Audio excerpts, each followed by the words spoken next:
kita akan membahas satu kisah menarik. Seorang sahabat Nabi SAW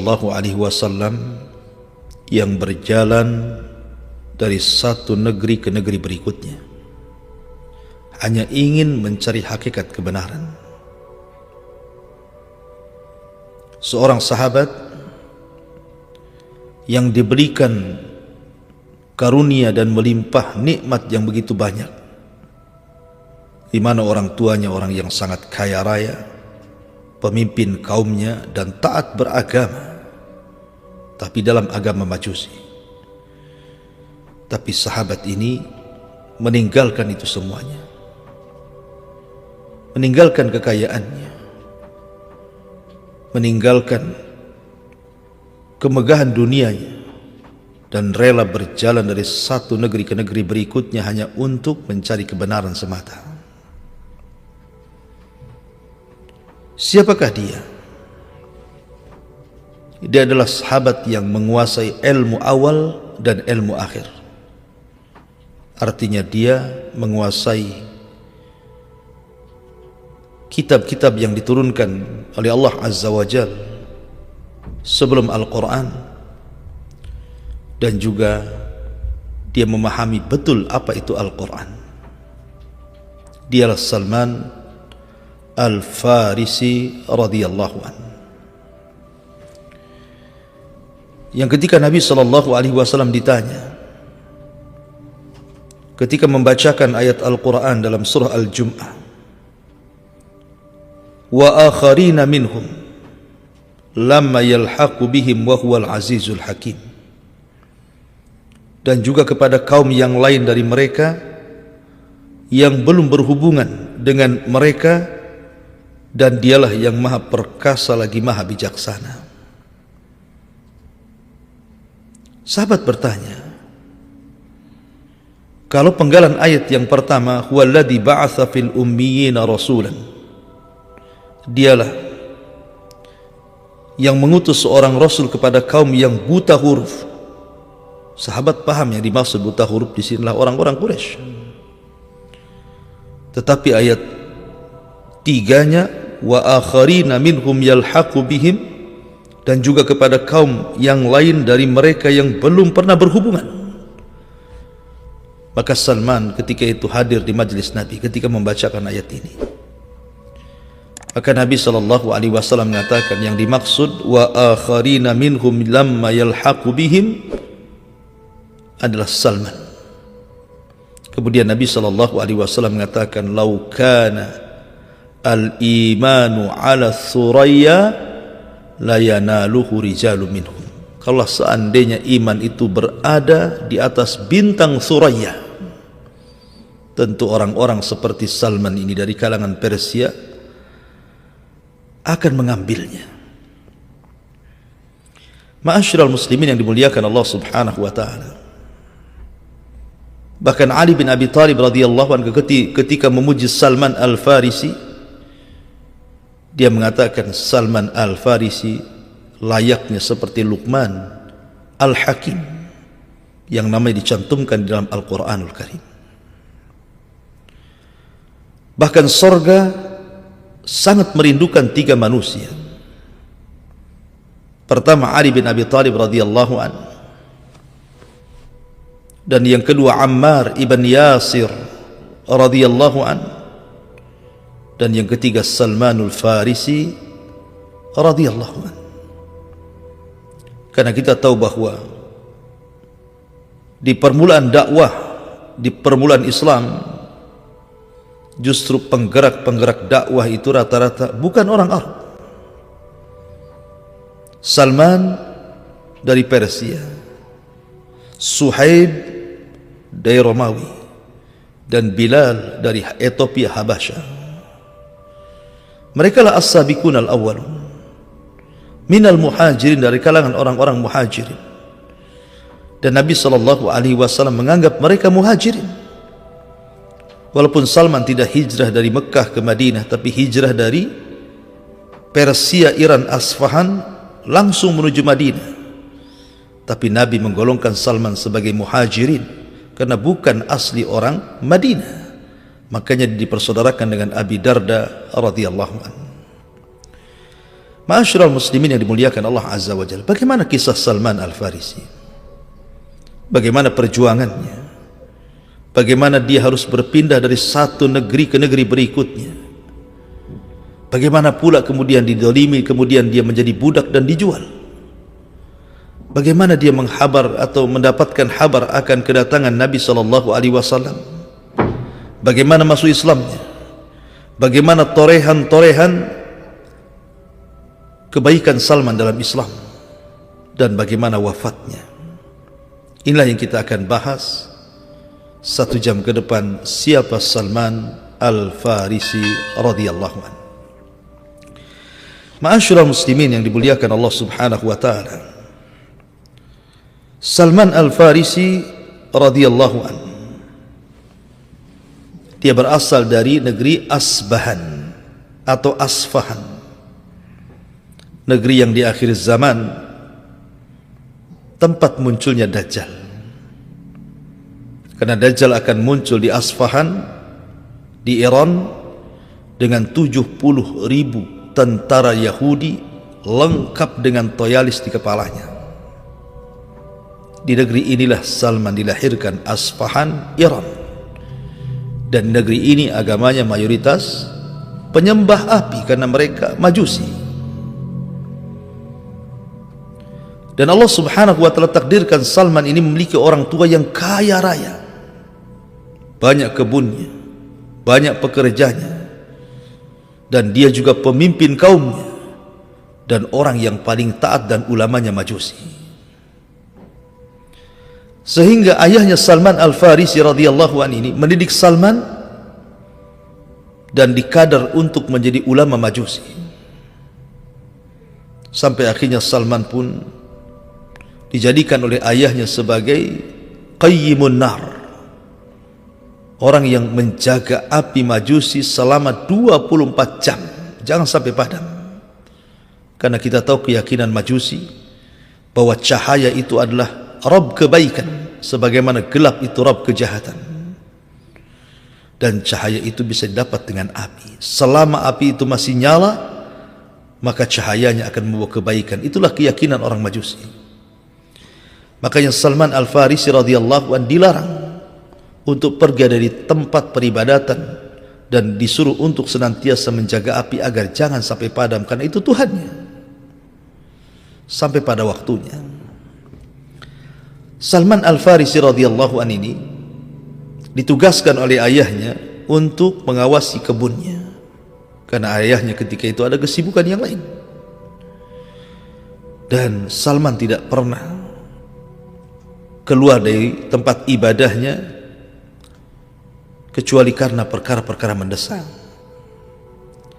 Berangkatlah Salman Al-Farisi radhiyallahu anhu ini ke kebun yang dimaksud oleh ayahnya. Akhirnya kemudian ketika di tengah jalan, Salman Al-Farisi radhiyallahu anhu melihat ada kanisa, semacam tempat peribadatan bagi orang-orang Nasrani.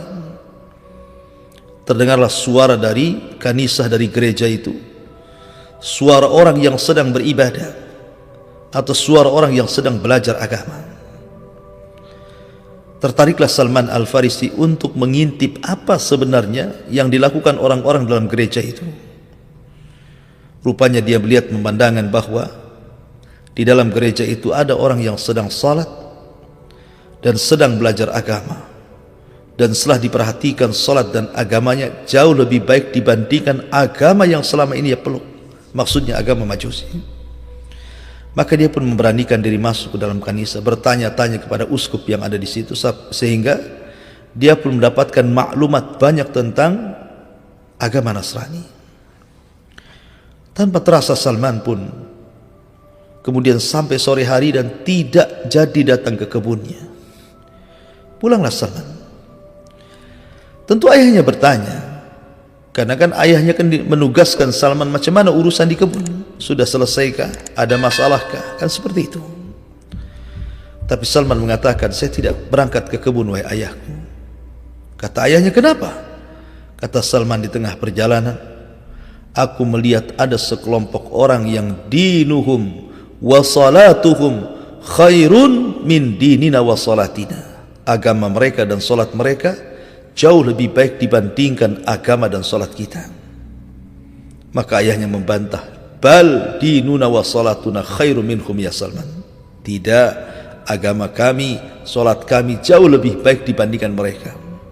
Tapi Salman membantah lagi seperti itu.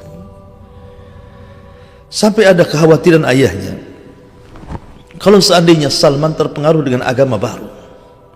Padahal Salman ini memang sudah dikadar orang tuanya akan kemajusian supaya dia ketika besar menjadi ulama majusi. Tetapi Salman orang yang cerdas. Dia melihat agama Nasrani jauh lebih baik dibandingkan majusi.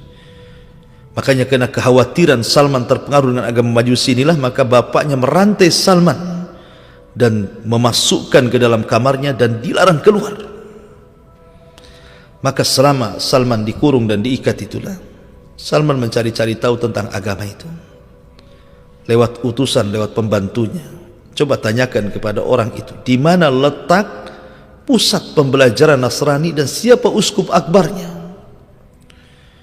Akhirnya kemudian uskup kecil yang ada di situ memberitahu, jika belajar tentang kenasranian maka berangkatlah ke Syam. Di sana ada uskup akbar, uskup yang tidak diragukan lagi kealimannya, keilmuannya, dan begitu seterusnya. Maka Salman pun kemudian memata-matai kapan ada orang Nasrani yang ada dari Syam berniaga ke Iran, dan dia ingin ikut dengan dia. Seolah-olah sudah diarahkan Allah subhanahu wa ta'ala. Tiba-tiba Salman mendengar ada seorang peniaga, seorang pedagang dari Syam yang berada di Iran, di Asfahan. Maka Salman pun minta izin untuk ikut dengan dia sampai ke Syam. Maka rantainya dia putuskan, dia pun kabur dari rumah, dia meninggalkan kemegahan dunia orang tuanya, dia tetap mencari kebenaran. Subhanallah. Wal akhiratu khairun laka minal ula bal tu'thirunal hayatud dunya wal akhiratu khairul laka minal ula. Karena Salman mendahulukan akhirat daripada dunia. Ma'asyiral muslimin yang dimuliakan Allah azza wa jalla. Kemudian berangkatlah Salman dari Asfahan Iran menuju Syam. Sesampainya di Syam, dia bertanya-tanya soal uskup akbar itu, di mana letaknya, di mana tinggalnya. Akhirnya kemudian diarahkan Salman ini menuju uskup yang dimaksud. Kemudian dia meminta kesediaan uskup untuk siap diambil ilmunya, untuk berkhidmat di gerejanya, untuk senantiasa tafaqquh fid din dalam agama Nasraninya, dan begitu seterusnya.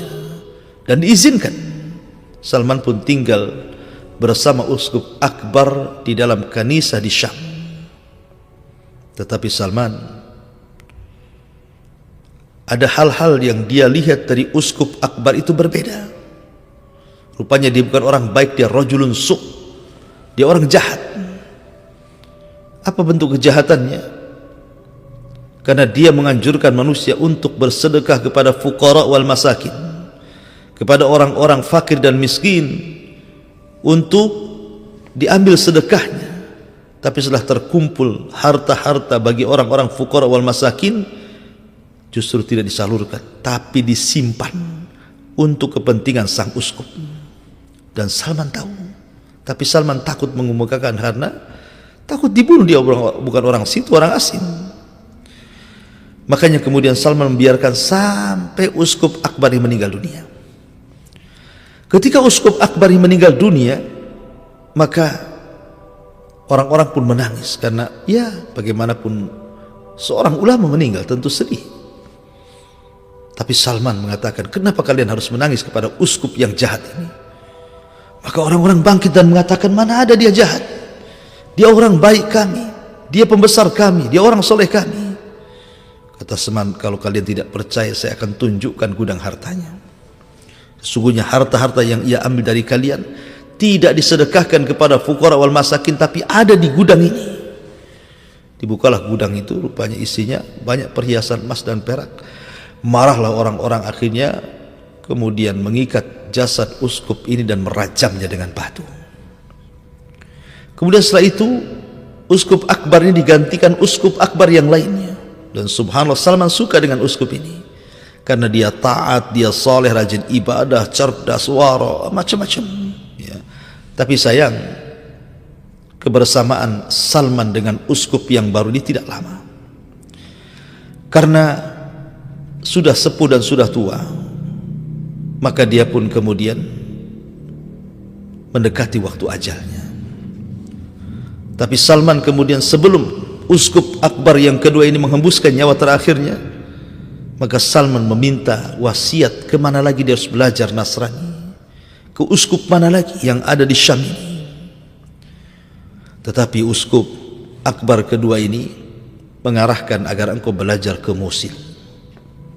Di mana Musil? Musil di Nainawa di Irak. Tempat di situ Nabi Yunus alaihi salatu wassalam diutus. Nainawa, Musil. Ya. Disitulah kemudian Salman Al-Farisi radhiyallahu anhu hijrah dari Syam menuju Musil, Irak. Dan dia mencari uskup yang dimaksud. Rupanya betul di situ ada uskup yang dimaksud. Kemudian Salman pun meminta izin untuk mengkhidbatkan dirinya untuk belajar, beribadah, memperdalam agama kepada uskup yang ada di Musil ini. Tapi sayang, uskup yang ada di Musil juga tidak lama hidupnya karena sudah sepuh. Akhirnya Salman pun meminta wasiat, kemana lagi dia harus belajar. Maka kata uskup yang ada di Musil ini, aku tidak pernah melihat ada uskup terbaik kecuali di daerah Nasibin. Nasibin itu di Turki. Berangkatlah kau ke Turki, ke Nasibin. Di sana ada uskup yang sangat bagus. Maka berangkatlah Salman Al-Farisi radhiyallahu anhu ke Nasibi, Turki. Belajarlah kepada seorang uskup yang dimaksud. Tapi sekali lagi sayang, uskup ini pun sudah sepuh, sudah tua, akhirnya menjelang ajalnya. Maka Salman pun tidak menyia-nyiakan, kemudian minta wasiat harus kemana lagi dia belajar. Akhirnya kemudian sang uskup yang ada di Nasibi mengarahkan agar Salman berangkat ke Amuria. Berangkatlah Salman Al-Farisi radhiyallahu anhu ke Amuria. Kemudian menemui uskup yang dimaksud. Maka setelah dia sampai di Amuria, dan Amuria ini ada kisah sendiri. Kalau kita mendengar kalimat Amuria, kita terdengar atau teringat kisahnya Mu'tasim, seorang khalifah di zaman Imam Ahmad ibn Hanbal, mengutus pasukan besar satu kota Baghdad menyuruh Amuria karena teriakan seorang wanita, "Wah Mu'tasimat, wah Mu'tasimat, wahai Khalifah Mu'tasim, wahai Khalifah Mu'tasim, tolong aku." Karena ketika itu ada orang kafir yang melecehkan kehormatannya. Maka dilaporlah kepada Khalifah Mu'tasim bahwa di Amuria ada seorang wanita muslimah dilecehkan kehormatannya. Bergeraklah satu Baghdad menyerbu Amuria. Jadi Salman sampai ke negeri Amuria ini, ya masih perbatasan Turki dan sekitarnya. Anda bisa bayangkan Salman Al-Farisi radhiyallahu anhu belajar dari Asfahan Iran menuju Syam, kemudian dari Syam menuju Irak Musil, dari Irak Musil menuju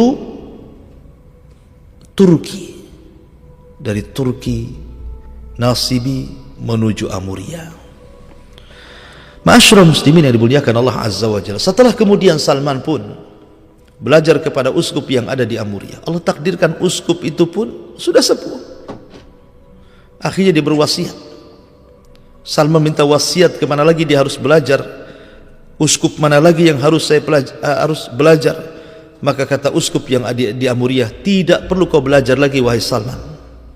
Tidak perlu kau repot-repot harus cari uskup dari satu negeri ke negeri berikutnya, dari daerah ke daerah berikutnya, tidak perlu. Cukuplah kata uskup Amuria ini, hari ini tahun kenabian, hari ini akan muncul tahun kenabian, muncul Nabi. Sebaiknya kau jangan cari uskup lagi. Berangkatlah kau ke sebuah daerah yang penuh dengan pohon kurma, baina harrataini, di antara dua bukit yang batu-batunya berwarna hitam. Maksudnya diisyaratkan kota Madinah. Tapi masalahnya dari Amuria, dari perbatasan Turki sampai ke Yathrib Madinah itu bukan perjalanan mudah, itu perjalanan jauh. Harus ditempuh dengan melelahkan. Beda dengan zaman sekarang, ada pesawat ya. Zaman dulu kan tidak. Kalau tidak unta ya kuda. Tapi kebanyakan naik unta supaya kuat di jalannya. Sehingga kemudian dia pun mencari cara, gimana caranya bisa ke negeri itu. Sampai suatu ketika dia mendengar ada kabilah Kalbi, kabilah dari kabilah-kabilah Yahudi Arab, kemudian melakukan perjalanan dari perniagaan dari Arab ke Syam ya, dan melewati beberapa negara ke Amuria, ke Turki dan yang semacamnya. Maka Salman pun kemudian mencari informasi tentang Bani Kalbin ini. Setelah dapat bahwa mereka akan balik lagi ke Madinah, maka Salman pun minta izin untuk ikut bersama mereka. Tapi mereka tidak mau, kecuali Salman membayar dengan harga yang mahal. Akhirnya demi sebuah misi kebenaran, tidak perlu dengan biaya, Salman pun membayar keinginan mereka, berapa sapi, berapa unta, itu bahasa kita, berapa kambingnya, untuk menebus dirinya, supaya dia bisa berangkat dari Amuriah menuju kota Madinah.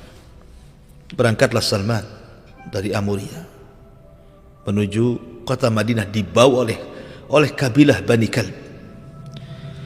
Tetapi setelah sampai kemudian di Wadil Qura, Wadil Qura itu antara Khaybar dan Taim, itu disebut Wadil Qura. Dia sudah melihat ada beberapa pohon kurma yang hidup.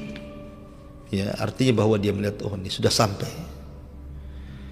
Tapi sayang ketika Salman hendak turun, tidak boleh. Kemudian dianggap Salman ini budak, bukan orang merdeka. Dan Salman kemudian ditawarkan untuk dijual. Akhirnya kemudian Bani Kalbin pun menjual Salman kepada seorang Yahudi Bani Quraidah. Bekerjalah Salman sebagai budak di Bani Quraidah. Sampai akhirnya kemudian anak daripada saudara pemilik Salman ini datang dan meminta Salman untuk bekerja di Madinah, bekerja di tempat dia. Karena kita tahu bahwa Madinah ketika itu sarangnya Yahudi. Ada Bani Kunaiko, ada Bani Nadir, ada Bani Quraidah, dan ada kabilah-kabilah Yahudi yang lainnya. Maka berangkatlah Salman Al-Farisi radhiyallahu an bersama saudaranya orang Yahudi ini ke Madinah. Ketika melihat Madinah, Yathrib, yang dipenuhi dengan kebun-kebun kurma, yang dipenuhi dengan batu-batu hitam dan berbukitan, dia mengatakan, inilah yang dimaksud Uskup Amuriah itu rupanya. Inilah yang dimaksud negeri akan munculnya seorang Nabi. Tetapi Salman Al-Farisi radhiyallahu an belum kunjung juga dapat kabar akan kelahiran atau kedatangan Nabi sallallahu alaihi wasallam sampai pada waktunya. Ketika Salman berada di atas pohon, kemudian orang Yahudi ini berbincang dengan kawannya atau saudaranya. Tiba-tiba salah satu di antara mereka mengatakan, qatalallahu Bani Kila, qatalallahu Bani Kila, semoga Allah membinasakan Bani Kila, semoga Allah membinasakan Bani Kila. Kemudian dikatakan, ada apa wahai Fulan? Dia mengatakan, sesungguhnya orang-orang Khazraj dan Aus sudah bersatu, berada di Kibah atau di Kubah, sedang berbaiat kepada seorang yang ngaku Nabi yang berasal dari Mekah. Mendengar hal itu Salman pun kaget. Itu yang dia cari, informasi seperti itu yang dibutuhkan Salman. Dia sedang berada di atas pohon kurma, dia turun dengan cepat. Nah, dia datang kepada majikannya, nimbrung mungkin bahasa kitanya.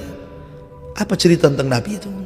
Tapi bukannya dijawab, ditampar Salman dan mengatakan, apa urusanmu? Ishdah, apa urusanmu? Ya, pergi kau seorang budak, bekerja saja. Akhirnya Salman pun, tapi sudah ada maklumat di sini bahwa Nabi itu sudah datang. Karena celaan orang Yahudi, qatalallahu Bani Kila, semoga Allah menghancurkan Bani Kila, dan Bani Kila itu adalah cikal bakalnya Khazraj dan Aus, dan Khazraj dan Aus adalah cikal bakalnya Ansar. Ada Muhajirin, ada Ansar. Ma'asyiral muslimin yang dimuliakan Allah Subhanahu wa taala. Maka Salman pun mempersiapkan diri untuk datang menemui Rasul. Pertama dia ingin buktikan tanda kenabiannya. tidak memakan sedekah, memakan hadiah, dan ada stempel di balik katibnya, di balik punggungnya Nabi SAW. Di bawahnya satu kresek kurma. Kata Salman, ya Rasulullah, ini sedekah, tapi Rasul tidak mau dan disuruh untuk dikembalikan. Kemudian yang kedua kalinya Salman datang membawa hadiah. Ini hadiah wahai Rasul. Ketika dia hadiah, Rasul mau makan dan dibagi-bagikan para sahabat. Kemudian yang ketiga, Salman ingin melihat tanda kenabian yang ada di pundak Rasul. Masalahnya tidak bisa karena kan pakaian ihram. Kalau nggak disingkap ya nggak tahu. Akhirnya kemudian suatu ketika Salman melihat ada penguburan dan sahabat sedang menggali lubang, Rasul sedang duduk menanti lubang itu. Salman berada di belakangnya memperhatikan punggung Nabi SAW. Sampai akhirnya ketika Nabi SAW perasan ada orang di belakangnya, dia pun membuka ridaknya, kemudian tampak stempel kenabian di balik punggung di antara dua bahunya. Ma'asyiral muslimin yang dimuliakan Allah Azza wa Jalla. Dari situlah Salman pun memeluk Rasul, nangis di hadapan Rasul. Dia bercerita perjalanannya dari Asfahan sampai ke Syam, sampai ke Irak, sampai ke Turki, sampai ke Amuria, sampai ke Madinah. Maka Nabi SAW bangga. Makanya Rasul mengategorikan Salman itu sebagai ahli bait, walaupun dia bukan ahli bait, hanya untuk memuliakan Salman. Dan Ali radhiyallahu an memuji Salman dengan pujian yang sangat luar biasa, karena Salman menguasai ilmu awal dan ilmu akhir, kitab-kitab lama dan kitab-kitab yang terakhir, Al-Quranul Karim. Ma'asyiral muslimin yang dimuliakan Allah Azza wa Jalla, inilah sekelumit perjalanan masuk Islamnya Salman dari Asfahan, Iran menuju Madinah.